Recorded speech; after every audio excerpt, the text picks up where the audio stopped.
오늘 주신 하나님 말씀 누가복음 10장 25절부터 37절까지 말씀입니다. 누가복음 10장 25절부터 37절까지 기록된 하나님 말씀을 제가 받들었습니다. 어떤 율법 교사가 일어나 예수를 시험하여 이르되 선생님 내가 무엇을 하여야 영생을 얻으리이까? 예수께서 이르시되 율법에 무엇이라 기록되었으며 내가 어떻게 읽느냐? 대답하여 이르되 내 마음을 다하며 목숨을 다하며 힘을 다하며 뜻을 다하여 주 너의 하나님을 사랑하고 또한 내 이웃을 내 자신같이 사랑하라 하였나이다. 예수께서 이르시되 내 대답이 옳도다. 이를 행하라 그러면 살리라 하시니 그 사람이 자기를 옳게 보이려고 예수께 여짜오되 그러면 내 이웃이 누구니이까? 예수께서 대답하여 이르시되 어떤 사람이 예루살렘에서 여리고로 내려가다가 강도를 만나매 강도들이 그 옷을 벗기고 때려 거의 죽은 것을 버리고 갔더라.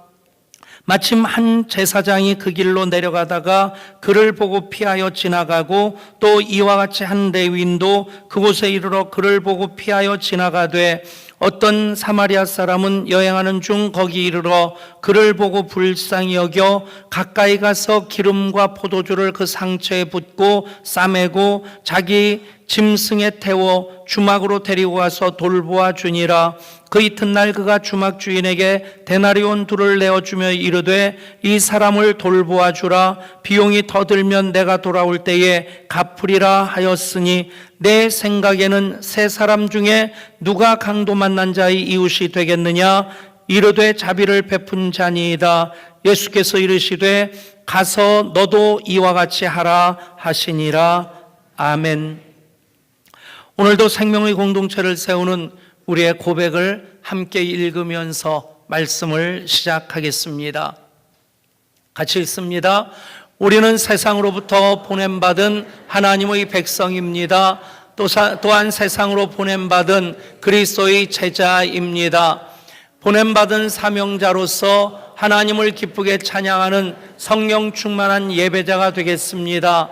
진리를 배우고 수호하는 은혜에 비친 훈련자가 되겠습니다. 땅끝까지 복음을 전파하는 전도자가 되겠습니다. 이웃의 아픔에 함께하는 치유자가 되겠습니다. 온 성도가 하나 되는 화해자가 되겠습니다. 사회적 책임을 다하는 소명자가 되겠습니다. 주의 나라가 이 땅에 임할 때까지 하나님을 영원롭게 하는 예향 공동체가 되겠습니다. 내가 예향교회입니다. 우리가 예향교회입니다. 아멘. 그렇습니다. 예향교회는 우리들이 그리스도 예수 안에서 함께 교회로 지어져가는 과정 중에 있습니다. 그 일은 예향교회 19년 6개월 전에 세우신 그때로부터 주님이 재림하시는 그날까지 이어져야 될 일입니다. 이제 20주년 맞이하면서 특별히 사순절 기간 동안 우리가 생명의 공동체를 세우는 40일 캠페인을 통해서 그리스도 예수 안에서 함께 지어져가는 교회로서 가장 중요한 것들 6가지를 점검하고 있습니다. 예배, 훈련, 전도, 그리고 치유, 화해, 소명입니다. 예배자로 우리가 하나님을 만나게 될 때 그 마음이 뜨거워지게 됩니다. 어떻게 하면 하나님 더 사랑할 수 있을까? 그 마음으로 우리는 훈련자가 돼야 되고 훈련자로서 설 때에 훈련의 목적이 무엇입니까? 바로 더 많은 영혼들을 구원해서 하나님 자녀 되게 하는 전도와 선교가 우리의 훈련의 목적이 되어야만 합니다. 오늘 치유를 통해서 이웃의 아픔에 함께하는 치유자. 이제 치유와 전도는 별개의 것이 아니고 전도의 구체적인 방법이 모습이 치유가 된다는 얘기입니다. 그래서 오늘 말씀하는 치유는 전제가 무엇이냐면 예수님께서 그 십자가로 우리를 고쳐주셨다고 하는 것. 그가 채찍에 맞음으로 우리는 나음을 입었도다. 아멘. 그렇게 구원받은 우리들이 이제는 그 은혜로서 이웃의 아픔에 함께하는 치유자의 삶을 살아야 한다는 것입니다. 따라하실까요? 이웃의 아픔에 함께하는 치유자. 다시 한 번 더요. 하나님은 나를 이웃의 치유자로 부르셨습니다. 그렇습니다. 오늘 말씀은 치유자이신 예수님을 만난 이들이 치유자의 삶을 살아야 한다는 것입니다. 말씀 속으로 들어가 봅니다. 예수님께서 율법에 정통한 율법 교사와 더불어 토론을 하고 있었습니다. 그 율법 교사가 예수님께 질문을 한 것이 무엇입니까? 선한 선생님, 내가 무엇을 하여야 영생을 얻으리이까? 인간이 타락한 이후로 에덴 동산에서 이제 쫓겨난 이후로 계속해서 이 질문을 가지고 살고 있습니다. 어떻게 해야 영생을 얻을 수 있을까? 무엇을 하여야 영생을 얻을 수 있을까? 그 질문을 가지고 이 율법 교사도 예수님을 찾아온 것입니다. 예수님께서 질문의 천재이십니다. 질문을 했다고 금방 답을 주지 아니하시고 그 답을 스스로 찾아가게 하시는데, 율법에 무엇이라 기록되었으며 내가 어떻게 읽느냐? 율법 교사는 자신 있게 얘기합니다. 내 마음을 다하며 목숨을 다하며 힘을 다하며 뜻을 다하여 주 너의 하나님을 사랑하고 또한 내 이웃을 내 자신같이 사랑하라 하였나이다. 달달 외우고 있었습니다.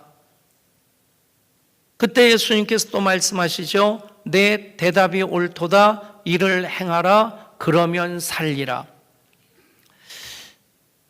그러면 아멘 하면 됩니다. 아멘하고 그렇게 살아가면 됩니다. 그런데 이 율법 교사는 이웃을 사랑할 마음이 없었기에 오히려 또 되묻습니다. 그러면 내 이웃이 누구니까? 그렇게 질문하는데 부연 설명이 어떻게 되어 있습니까? 그 사람이 자기를 옳게 보이려고 예수께 여짜오되, 뻔히 알고 있으면서 실천할 마음이 없는 겁니다. 핑계거리 하나 찾으려고, 또 피할 방법을 찾으려고 예수님께 그러면 내 이웃이 누굽니까? 라고 질문하는 것이죠. 여러분, 그래도 이 사람이 한 가지 잘한 일은 있다는 생각이 들어요. 그래서 선한 사마리아의 그 비유가 성경에 기록되게 되었습니다. 이 사람이 그때 아멘하고 예 그렇게 살겠습니다 그러면서 자리를 박차고 일어났다면 선한 사마리아 사람 비유를 예수님 말씀하지 않으셨을 겁니다. 그거 하나만 잘한 일입니다. 여러분, 그래서 예수님께서 선한 사마리아의 비유를 통해서 하나님 사랑이 어떻게 이웃 사랑이 돼야 되는지를 말씀하고 있습니다. 설교자로서 여러분들에게 부탁드리고 싶은 마음이 있습니다. 여러분, 오늘 예배를 드리면서 또 오늘 말씀을 들으면서 말씀 앞에 결단하고 그리고 예배자로서 결단할 때에 어떻게 이웃 사랑해야 되는지에 대한 분명한 답이 속에 담겨지고 그리고 그것을 실천할 수 있는 뜨거운 가슴을 가질 수 있기를 축복합니다. 사마리아 사람이 어떻게 사랑을 실천했습니까? 그 내용을 다시 한번 이해할 수 있도록 그 말씀을 제가 읽어드립니다. 예수께서 대답하여 이르시되 어떤 사람이 예루살렘에서 여리고로 내려가다가 강도를 만나매 강도들이 그 옷을 벗기고 때려 거의 죽은 것을 버리고 갔더라. 마침 한 제상이 그 길로 내려가다가 그를 보고 피하여 지나가고 또 이와 같이 한 레위인도 그곳에 이르러 그를 보고 피하여 지나가되 어떤 사마리아 사람은 여행하는 중 거기 이르러 그를 보고 불쌍히 여겨 가까이 가서 기름과 포도주를 그 상처에 붓고 싸매고 자기 짐승에 태워 주막으로 데리고 와서 돌보아 주니라. 그 이튿날 그가 주막 주인에게 데나리온 둘을 내어주며 이르되 이 사람을 돌보아 주라. 비용이 더 들면 내가 돌아올 때에 갚으리라 하였으니 내 생각에는 이 세 사람 중에 누가 강도 만난 자의 이웃이 되겠느냐? 이르되 자비를 베푼 자니이다. 예수께서 이르시되 가서 너도 그와 같이 하라 하시니라. 아멘. 여러분, 제사장도 레위인도 가장 겉모습 보면 하나님 열심히 믿고 하나님 가장 사랑하는 사람 같은 그 두 사람은 강도 만난 사람을 보고 그냥 스쳐 지나갔습니다. 그런데 어떤 사마리아 사람, 유대인들에게 사람 대접도 못 받던 그 사마리아 사람은 여행하던 중에 그 사람을 봤습니다. 그리고 그를 보고 불쌍히 여겨 가까이 가서 기름과 포도주를 그 상처에 붓고 싸매고 자기 짐승에 태워 주막으로 데려와서 돌보아 줍니다. 데나리온 둘을 내어주며 비용이 더 들면 돌아오는 길에 그것까지도 갚아주겠다고 합니다. 여러분, 불쌍히 여기는 마음, 제사장도 레위인도 봤는데 불쌍히 여기는 마음이 없었습니다. 그런데 이 불쌍히 여긴다 하는 이 말을 성경에 보면 헬라어로 스팔랑크니 조마이라는 단어를 씁니다. 이 단어가 복음서에 12번 나오는데 예수님께서 즐겨 사용하시는 표현입니다. 어떤 때냐면 예수님이 긍휼히 여기시고 민망히 여기셨다 할 때에, 불쌍히 여기셨다 할 때에 이 스프랑크니 조마이라는 이 단어를 씁니다.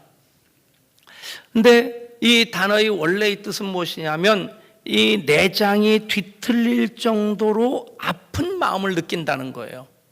그냥 혀를 끌끌 차면서 저런 그러면서 안타까워하는 그 정도가 아니란 얘기입니다. 내장이 꿈틀거릴 정도로 아파하는 마음으로 불쌍히 여기는 마음, 이 마음이 우리를 향하신 주님의 마음입니다. 우리를 긍휼히 여기시고 우리를 불쌍히 여기시고 우리를 또 민망히 바라보십니다. 그래서 예수님 십자가를 통해서 우리를 구원해 주셨습니다. 이 단어가 쓰여진 이유가 무엇입니까?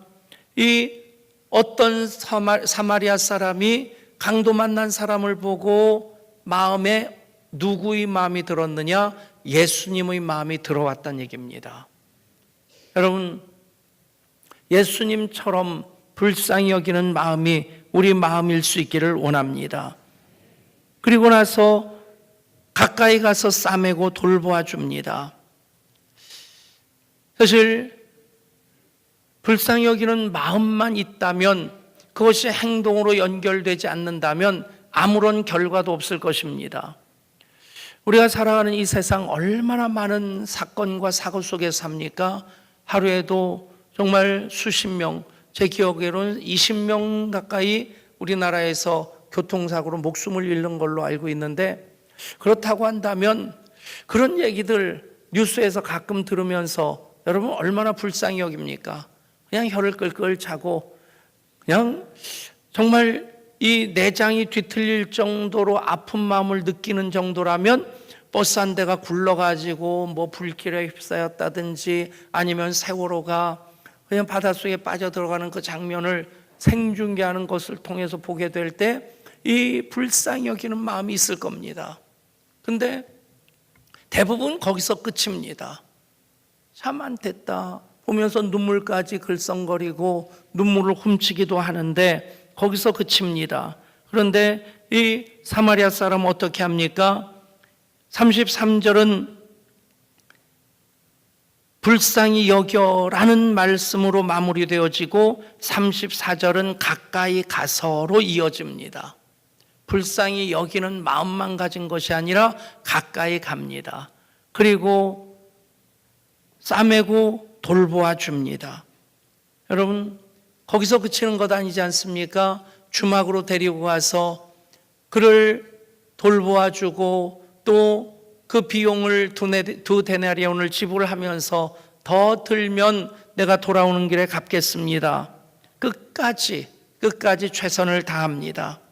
여러분, 이것이 예수님 말씀하시는 이웃 사랑하는 선한 사마리아 사람의 모습이었습니다.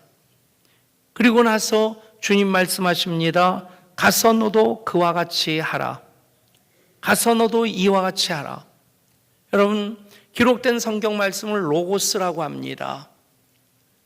그 말씀이 나에게 주신 하나님 말씀이 될 때 레마의 말씀이라는 표현을 씁니다. 가서 너도 이와 같이 하라 하신 말씀으로 내가 듣고 순종하지 않는다면 그 말씀은 여전히 기록된 말씀으로 남아있을 뿐입니다. 아, 그런 내용이 있었구나. 선한 사마리아 사람 비유 나도 알아. 조금 더 나가면 불쌍히 여기는 마음 정도까지 가질 수 있겠죠. 그러나 가까이 가서 불쌍히 여겨 가까이 가고, 그리고 싸매고 돌보아주는 그 실제적인 실천이 되어질 때 그 말씀이 우리 각자에게 주시는 레마의 말씀이 됩니다. 여러분, 우리의 믿음은 지식이 아닙니다.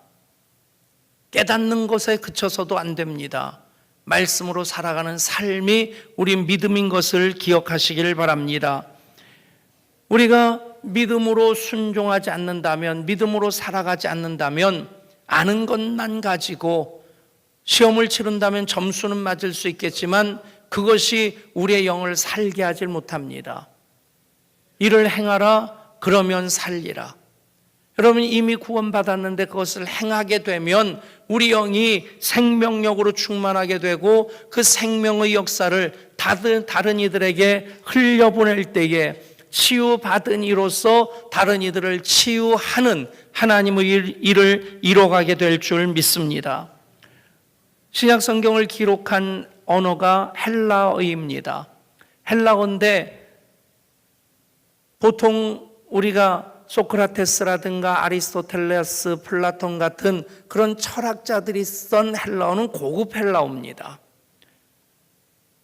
반면에 신약 성경에 기록된 코이네라고 하는 헬라어는 그냥 시장에서 좌판 버려놓고 물건 흥정하는 그 그리스 사람이 아니라 할지라도 그리스도의 그 문화권 안에 사는 사람들은 일반적으로 다 쓸 수 있는 말, 아주 쉽고 평범한 문법을 가진 그 헬라어를 코이네라고 합니다.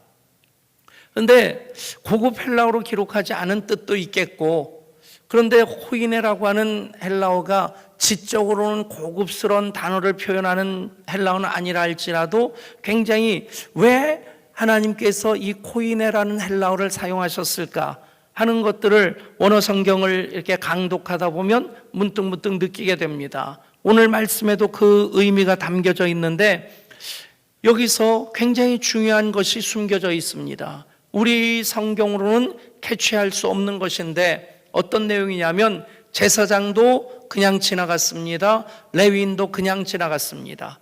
그냥 지나갔고라고 하는 그 단어 속에서 그것이 일회적으로 우발적으로 한 번 있었던 일이 아니라는 겁니다. 그 비슷한 일이 있을 때 언제나 그냥 지나갔다는 얘기입니다. 그것이 충분히 가능한 이유가 예루살렘에서 여리고로 내려가는 그 길은 굉장히 험한 산길입니다.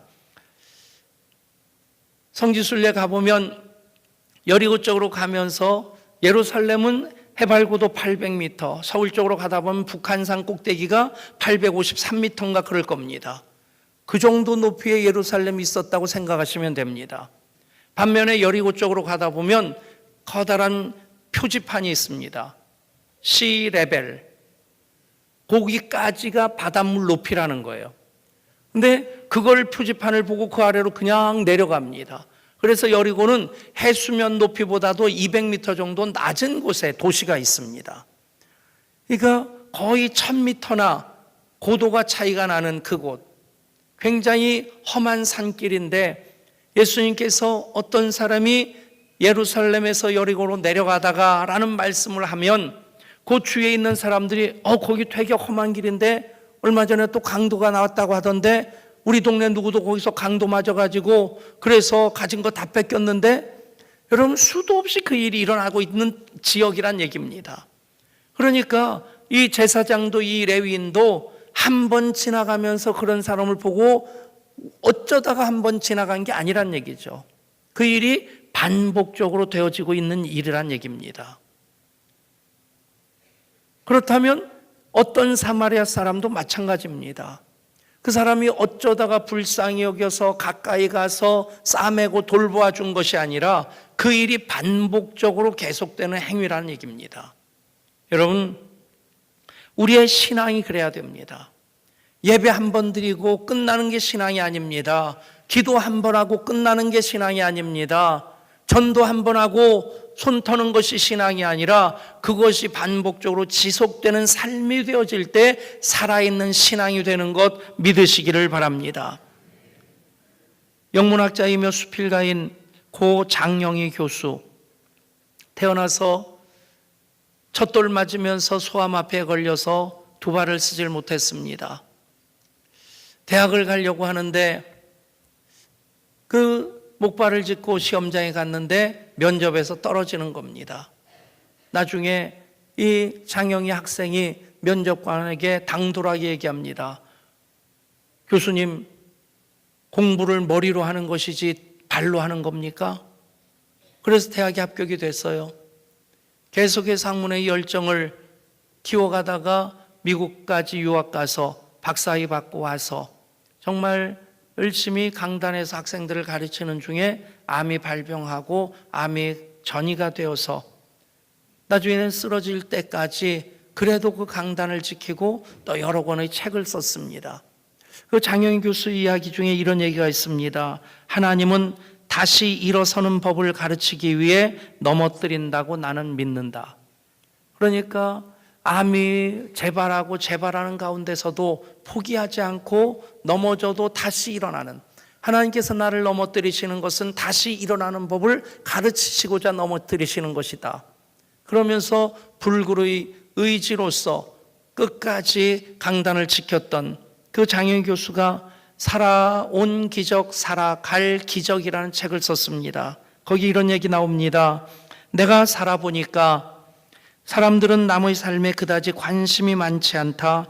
그래서 남을 쳐다볼 때는 부러워서든 불쌍해서든 그저 호기심이나 구경 차원을 넘지 않는다.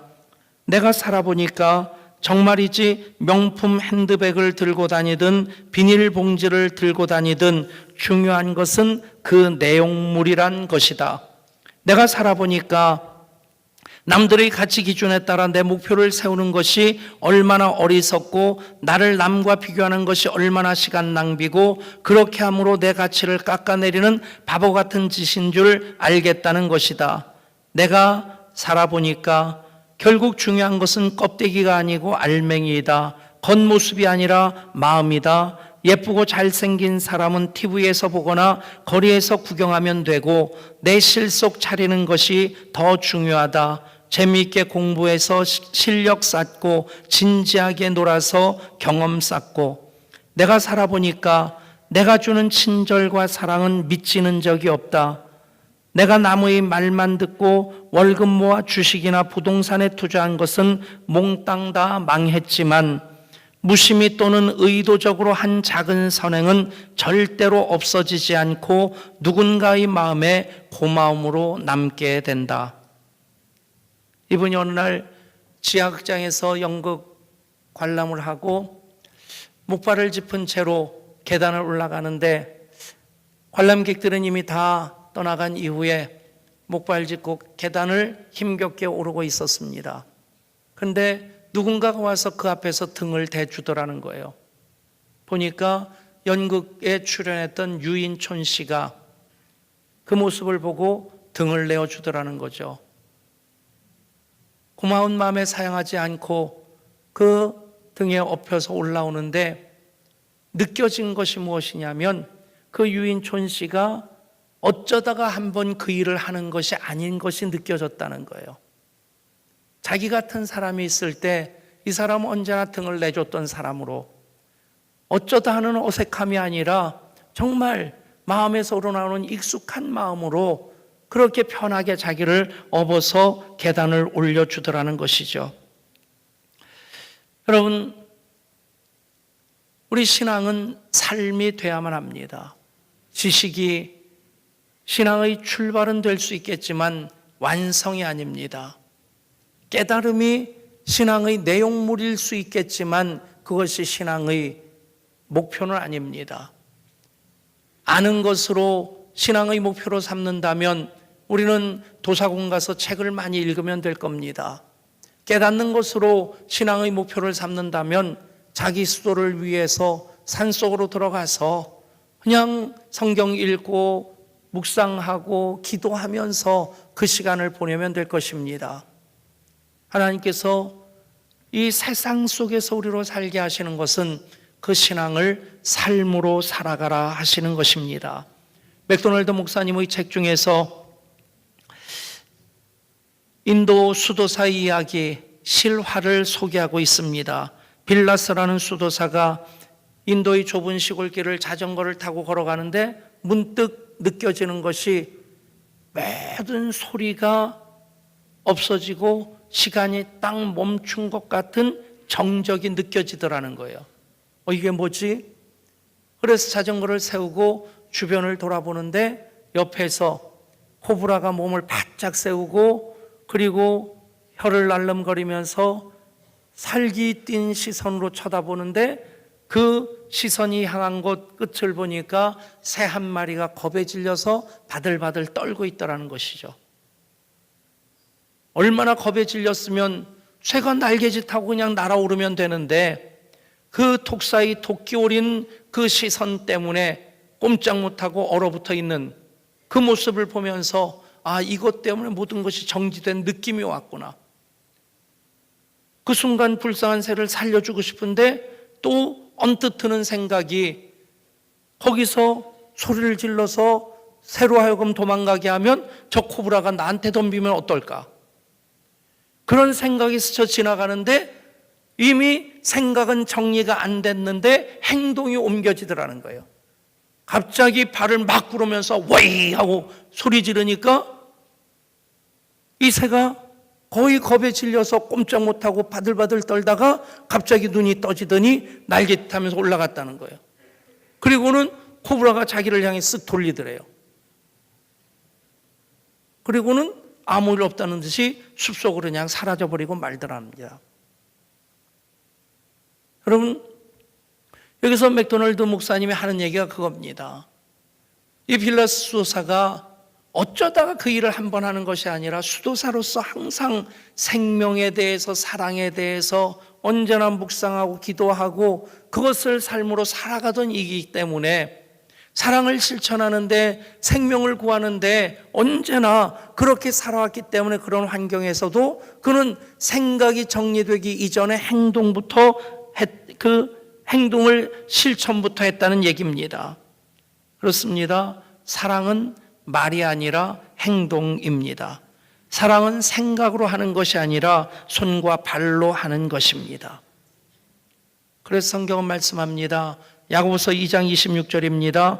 영혼 없는 몸이 죽은 것 같이 행함이 없는 믿음은 죽은 것이니라. 아멘. 신앙생활이 무엇입니까? 이웃사랑을 실천하는 것입니다. 전도가 무엇입니까? 상처 입고 죽어가는 사람들을 돌보아주고 살리는 것입니다. 목장의 목적이 무엇입니까? 상처 있는 사람들끼리 서로 어루만져주며 싸매어 주어 회복시키는 것입니다. 우리 교회가 강도 만난 이들의 이웃이 되어야만 합니다. 우리 목장이 강도 만난 이들의 이웃이 되어야만 합니다. 그냥 불쌍히 여기는 것만으로 그쳐서는 안 됩니다. 가까이 가서 돌보아주고 싸매어 주어야만 합니다. 미국에서 목사님 한 분이 식당에 들어갔는데 그날따라 여자 종업원의 태도가 몹시 불쾌하더랍니다. 주문을 받을 때도 그냥 아주 기분 나쁘게 받고 음식을 가져다 주는데도 맛있게 드세요 말도 없이 던져놓듯이 가버리는 그것을 그냥 기분 나쁜 거 참으면서 먹고 나서 미국에서는 항상 팁을 줘야 되는데 그 불쾌한 마음으로 주인에게 항의를 하면 팁 안 주고 나가도 되겠고 그냥 보통 하던 대로 하면 2불이나 3불 팁을 놓고 나가면 되겠는데 문득 그 생각이 들더라는 겁니다. 저 사람은 나에게 불쾌했겠지만 나는 악을 선으로 갚자. 그래서 $10짜리를 내려놓고 그리고는 식당 문을 나서는데 그 여종업원이 따라오더라는 거죠. 선생님 하고 불러 세우더래요. 손님 팁이 너무 많습니다. 저는 이렇게 많이 받을 자격이 없는데요. 그때 이 목사님이 이런 얘기를 합니다. 아니요, 오늘 아침 당신의 모습에서 무슨 사연이 있었음을 느낄 수 있었습니다. 그러자 그 순간 이 여종업원이 눈물을 왈칵 쏟으면서 이렇게 얘기를 하더랍니다. 저는 어젯밤에 남편으로부터 이혼을 당했습니다. 저는 오늘 이 일을 끝내고 자살하려고 하고 있었습니다. 오늘 손님께서 주신 이 팁은 팁이 아니라 저에게 희망입니다. 이런 글이 있습니다. 지금 하십시오. 오늘 하루는 맑지만 내일은 구름이 모일지 모릅니다. 어제는 이미 당신 것이 아니니 지금 하십시오. 친절한 말 한마디가 생각나거든 지금 말하십시오. 내일은 당신의 것이 아닐는지 모릅니다. 사랑하는 사람이 언제나 곁에 있지 않습니다. 사랑의 말이 있다면 지금 하십시오. 당신의 친구가 떠나기 전에 장미는 피고 가슴이 설레일 때에 지금 당신의 미소를 주십시오. 불러야 할 노래가 있다면 지금 부르십시오. 당신의 해가 지면 노래 부르기에 너무 늦습니다. 당신의 노래를 지금 부르십시오. 지금 내가 할 일이 있습니다. 지금 하십시오. 20주년 맞이하기까지 하나님께서 참 우리 예양교회 너무 많이 사랑하신다, 너무 많이 봐주신다는 그런 고백을 하게 하십니다. 공영주차장 이 앞에 마련된다는 얘기를 예단 목사님들 또 노예 임원들에게 했습니다. 굉장히 부러워하는 표정을 지으면서 그런 얘기를 하더라고요. 왜 하나님이 예향교회만 사랑하시는지 모르겠다고. 저도 답변이 궁색해서 그러게 말입니다. 사실 잘난 것 없는데 근데 하나님께서 이것저것 참 복을 주십니다. 그 교회 공동체의 일원으로 우리는 그리스도 예수 안에서 함께 교회를 세워나가고 있습니다. 생명공동체 40일 그냥 흘려보내지 마시고 지금 하십시오. 이웃의 아픔에 참여하는, 아픔을 치료하는 치유자로서, 아픔에 함께하는 치유자로서 지금 내가 할 일 무엇입니까? 미션 박스 채우는 것도, 그리고 힐링 카드를 사용하는 것도 지금 내가 해야 될 바로 그 일입니다. 주님 말씀하십니다. 가서 너도 이와 같이 하라. 기도하겠습니다. 하나님, 20주년 맞이하는 우리 교회, 주님 심장 속에 있는 건강한 교회로 더 올곧게 세워나가기 원하는 그 마음으로 우리 생명공동체를 세우는 40일 캠페인을 이어가고 있습니다. 예배로부터 훈련자, 전도자, 치유자까지 이제 성령의 감동을 말씀을 통해 깨달을 때에 우리 소멸하지 아니하고 실천하게 하여 주옵소서. 그것이 계속적인 행동이 되고 그것이 삶이 되게 하여 주시옵소서. 우리 주 예수 그리스도 이름으로 간절히 기도드리옵나이다. 아멘. 봉헌하시겠습니다.